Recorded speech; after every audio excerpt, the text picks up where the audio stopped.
Hey guys, Dr. Steve again, and I wanted to talk about genes today and overcoming our genetics, because we have some tools that we can utilize to do this. And so we have two types of genes. We have dominant and we have recessive. One comes from mother, one comes from father. They kind of come together.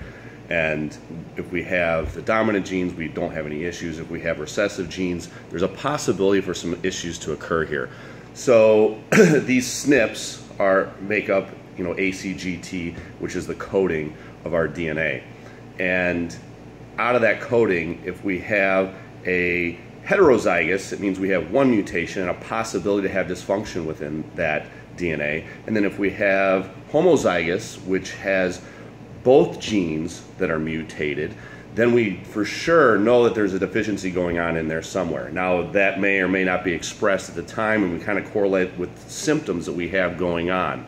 Okay? So we're looking for symptoms, we're correlating it with the actual SNPs or the gene mutations that are going on to supply you with the right tools we need to facilitate these certain functions in our body. So basically what these mutations do when you have mutated DNA, it creates an inability for the body to break down proteins which convert into enzymes combined with our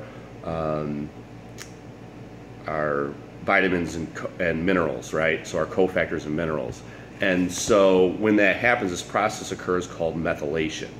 And that process is what allows our cells to function in a healthy way. It's a signal. DNA is a signaler to tell our body what to do. And if we have these mutations, we can count on the fact that we have over and under production of neurotransmitters, which can lead to anxiety and depression.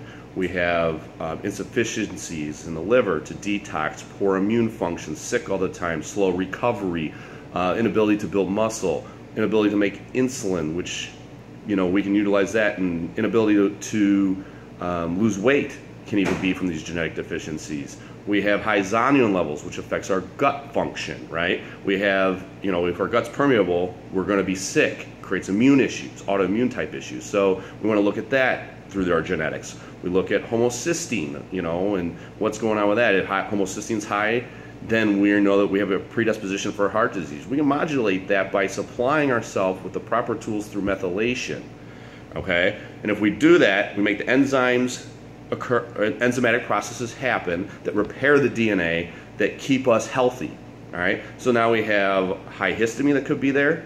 If we can modulate that by looking at your DNA. And high histamine leads to allergies and asthma. And then there's also the inability to synthesize certain hormones, right? So all these things are huge. I mean, this is important to know what's going on. I've been utilizing a lot of this now. This is the first prep I've utilized this stuff. And this prep has been the smoothest one so far. It's unbelievable how much better I look and how much better I feel. And I'm not suffering at all going through this prep for my bodybuilding show. I'm competing at the Masters Nationals in Pittsburgh. So the easiest thing you can do is just go get your 23andMe done, and we just look for genetic variances. When we find out the symptoms, we compare them, we find out what's going on in that pathway that's limited, and we support you nutritionally, and you feel better. You get healthy. So you recover from workouts, you lose weight better. Go check me out at protouchrehab.com and subscribe to my YouTube channel. Dr. Steve. Thanks, guys, for listening.